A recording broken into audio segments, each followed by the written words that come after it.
Olá, boa tarde. Eu sou o professor mestre Ricardo Gomes e estou aqui hoje para apresentar a vocês o primeiro vídeo do nosso canal, O Mundo do Pensador. O Mundo do Pensador, para quem ainda não sabe, é um canal que vai tratar de vários assuntos e nós vamos fazer muitas reflexões profundas sobre tudo o que acontece na nossa vida, no mundo e no universo. Bom, hoje o nosso primeiro assunto que eu gostaria de tratar a vocês é em relação à política. Eu vou tratar muito sobre política aqui nesse canal, que é um canal que eu desenvolvi especificamente para isso. Por que o Mundo do Pensador? Porque eu tenho muitas reflexões profundas e eu gostaria de compartilhar essas reflexões com as pessoas no geral.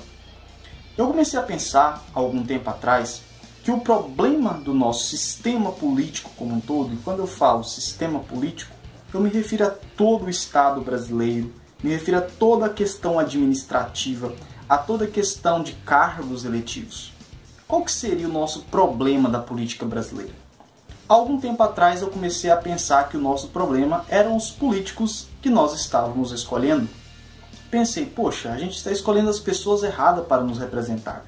Essas pessoas estão representando interesses próprios. E parece que até hoje a gente vê isso. Só que depois eu fui parar para pensar, eu falei, mas o problema talvez não sejam os políticos que nós estamos escolhendo, mas talvez seja a forma como nós estamos fazendo isso. Será que o problema não são as pessoas que votam sem a consciência, sem a consciência de classe, sem a consciência de mundo, sem a consciência de vida? Será que o nosso problema não é a forma como as pessoas estão escolhendo? Então será que o nosso problema não são aqueles que escolhem e não aqueles que são escolhidos? Mas eu comecei a perceber que, de certa forma, é muito complicado você conseguir conscientizar todas as pessoas. Muitas pessoas têm tentado fazer isso, para ver se a gente consegue votar corretamente. Porque até para votar e escolher os seus representantes, você precisa ter consciência. E nós muitas vezes votamos pensando apenas em nós mesmos, em benefícios que nós mesmos teremos. E nós não pensamos no todo, em benefício a toda a população. Um exemplo disso é muitas pessoas dizerem, durante os anos do governo fulano eu não fiquei rico. Mas será que você já parou para pensar quantas pessoas que saíram da pobreza? Sair da pobreza não quer dizer ficar rico. Mas na verdade nós precisamos observar que tivemos uma redução da desigualdade social nesses últimos 16 anos. A questão é que é o seguinte, aí eu comecei a pensar, será que o problema realmente não são os políticos e são as pessoas? Ou será que o problema não são as pessoas e é outra coisa que eu ainda não consegui perceber? Bom, na realidade, depois de muito refletir, eu comecei a pensar que seria impossível a gente conseguir conscientizar todas as pessoas a votarem da forma correta. Será que existe uma forma correta de votar? Será que a gente vai conseguir atingir esse consenso? Até porque nós temos diferentes tipos de ideologias. De toda forma, mesmo que você conseguisse conscientizar o máximo de pessoas, ainda assim nós nos esbarraríamos na questão ideológica.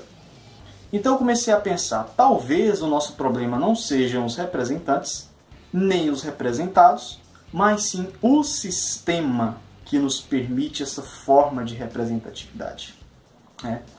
Porque, veja bem, os nossos representantes são escolhidos com base num sistema. Os representados escolhem os representantes com base no mesmo sistema. Será que o problema não é o nosso sistema? Veja bem, o nosso sistema permite que qualquer pessoa possa ser candidato. Isso é fato.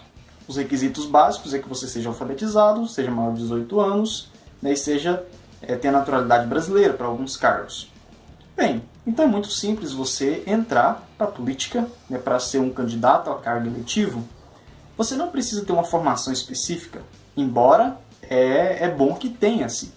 Porque você vai lidar com leis, por exemplo, quando se trata do cargo legislativo, e até quem vai concorrer ao cargo executivo tem que entender de leis. Um curso básico de direito seria o mínimo que uma pessoa precisaria para entrar num cargo legislativo ou executivo. E, é claro, um pouco de conhecimento de administração e pelo menos um pouco de conhecimento de economia. E o mínimo de conhecimento sobre as áreas sociais, educação, saúde, segurança, moradia, A pessoa tem que ter um pouquinho de conhecimento de cada coisa, mas pelo menos um conhecimento de administração, de leis, de gestão financeira, é necessário que se tenha.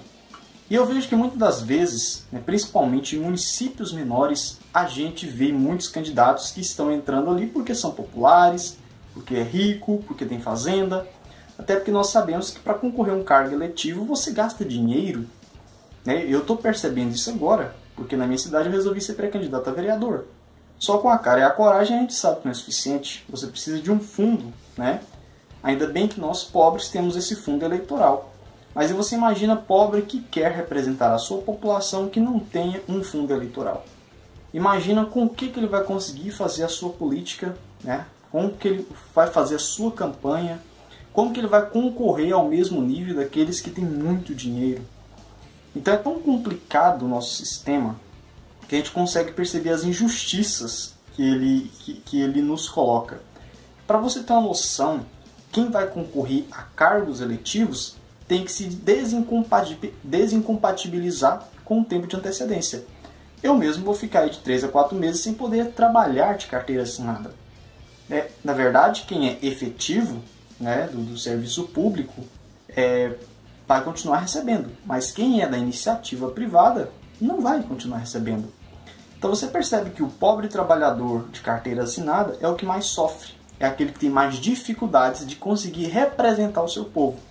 Acaba que o sistema foi pensado de uma forma que só vai conseguir chegar a cargos eletivos o funcionário público ou as pessoas que têm muito dinheiro. E o funcionário público já tem uma dificuldade imensa, porque o funcionário público também é pobre.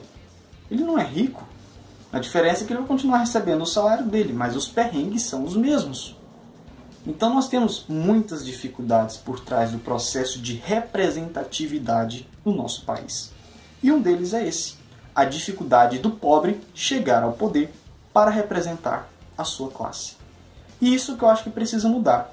Não são os nossos políticos que precisam mudar, não são as pessoas que precisam mudar, mas o nosso sistema. Por quê? Porque com a mudança do sistema, automaticamente os políticos serão eliminados. Ou seja, aqueles políticos que não têm condições de exercerem certos cargos, eles não vão chegar àqueles cargos. Imagina se o nosso sistema exigisse que você tivesse uma formação mínima para você ser um parlamentar que vai atuar na área de educação.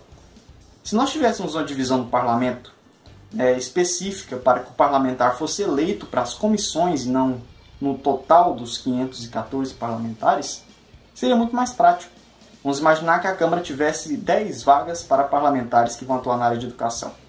Todos os candidatos a essas 10 vagas têm que ser licenciados, professores com experiência docente. Imagina que tivesse 10 vagas para parlamentares que vão atuar na área da saúde.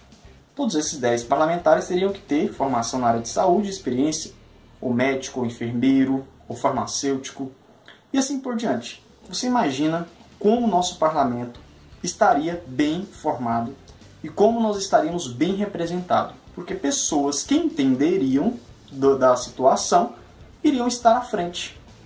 Muitas das vezes nós temos parlamentares que nunca ouviu sequer falar naquele tema e estão participando de uma comissão.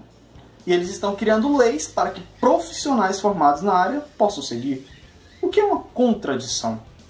Então, o nosso sistema político ele tem esse problema muito sério. E eu vou estar trabalhando isso em outros vídeos, falando sobre algumas ideias que eu tenho, como que poderíamos melhorar na nossa representatividade. E não só a representatividade, porque nós devemos participar mais das decisões. Nós precisamos ter uma democracia de fato participativa. A nossa democracia é só representativa e olhe lá se é que eu posso chamar de democracia. Porque são tantas decisões unilaterais que a gente fica pensando, poxa, será que meu voto está valendo alguma coisa mesmo aqui? Porque eu voto, depois eu cobro, e eu não tenho nem resposta, não tenho nenhum feedback. Acontece que política no Brasil virou cargo de carreira. E política não deve ser cargo de carreira. Quando eu falo em política, não estou me referindo só ao processo eleitoral, mas a todo o processo organizacional, que precisa ser muito bem pensado. E nós estamos ruins em termos de sistema representacional. Eu até ouso dizer que a nossa Constituição Federal, por mais que ela seja uma Constituição cidadã, tem muitos aspectos democráticos, ela ainda falha Porque nós, o povo, temos o poder de eleger os representantes, mas nós não temos poder de destituí-los. Só depois de 4 anos nós podemos fazer isso. E nós precisaríamos ter esse poder de destituí-los a qualquer momento que eles representassem uma ameaça à nossa nação. Infelizmente nós não temos esse poder ainda. Quem tem esse poder são outros representantes que nós mesmos escolhemos, que podem fazer isso por meio de um impeachment. Então o nosso sistema é o problema. É por causa do nosso sistema que as pessoas escolhem pessoas erradas. É por causa do nosso sistema que nós escolhemos políticos errados. Os problemas não são as pessoas e nem os políticos, mas é o nosso sistema que permite que as pessoas votem de certa forma para escolherem certos políticos. Por isso, eu defendo, e com muita argumentação, uma reformulação total do sistema político brasileiro. Fica aqui hoje a minha primeira reflexão, e o Mundo do Pensador estará sempre trazendo reflexões para você toda semana. Pelo menos 3 vezes na semana eu estarei fazendo reflexões sobre um tema diferente. Tenha uma boa tarde.